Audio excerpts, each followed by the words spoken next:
Hello guys, so welcome to my help video on operator overloading. So this is not part of the tutorial video. Tutorial video will next contain the data types. This is just a help video. So in case you don't know what is an operator overloading, it is absolutely fine.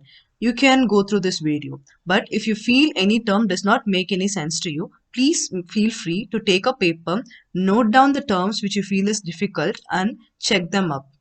We will discussing all of them in the tutorial video. So let's begin.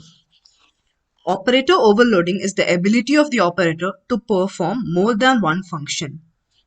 So before let's discuss about function overloading. Function overloading is many function with same name which perform same operations but with difference in number of arguments and return type. Say for example, let's take fun1, which is a function which takes two arguments a and b and it returns a plus b. And this function will not work when I have three arguments a, b, c and I have to find sum of all three. So I take another function which is of the same name fun1, which now takes three arguments a, b and c and it computes sum of all three a, b, c values and returns it. So that is function overloading. Now let's come back to operator overloading. We discussed what is the definition of an operator overloading. So in Python, plus operator by default is an example of operator overloading. And here is how it works. When we add two integers, say I have two integers a and b whose value is 5 and 3, we get 8 as the output for a plus b. Now in case if a and b are strings, say a has the value hi and b has the value hello. When I do a plus b, I get hi hello as the answer, which is known as concatenation of strings. It just simply puts together both of the strings. That is known as concatenation. Now the third example, let's say a is a list which contains three elements 1, 2, 3 and b is another list which contains three elements 4, 5, 6. Now I perform a plus b. What happens in this case is known as list extension. It will return a list which contains 6 elements, which is the sum of these two elements present in A and B, which is 1, 2, 3, 4, 5, 6. It returns it in a form of a list. So let's come to another operation. Now you have a complex number A and another complex number B.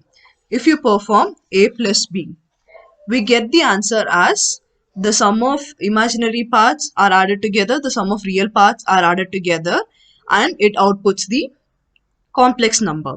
So these are the four operations, various operations performed by the plus operator. So depending on the inputs, depending on the type of input which the plus operator is getting, it will decide which function it should proceed with. If it is a string, it performs concatenation. If it's a list, it performs extension.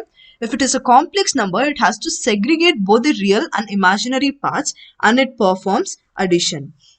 Now let's say I represent a person and his pet using complex number and I run a transport system in which I value a person into 2 and add it with the imaginary part which represents his pet and calculate the amount or any valuable information from this data.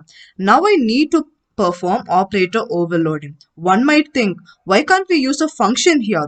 And the answer here is, say I write a function fun1 which takes an imaginary number and compute the sum of real value into 2 and imaginary value. Now I realize I have another customer here called as B. So what can I do now is I either take a variable V and store the previous result obtained by passing the previous customer and add it now with the value which the function 1 now is passed with the value b and now I add this to the variable 1. So this kind of acts like the accumulator variable and I keep doing this. Another way to do is by defining another function fun1 which performs the same operation with slight modification, but the number of arguments which the function now takes has become 2. Now let's say yet again I have another new customer at bay. Now I'm really fed up with this process. So I find a new solution and the solution is operator overloading. Let me show you how to perform operator overloading. Take a class operator overload. Now it has a constructor in it which takes in a complex number and copies it to its class variables r and I. The keyword self denotes that these variables r and I belong to the class operator.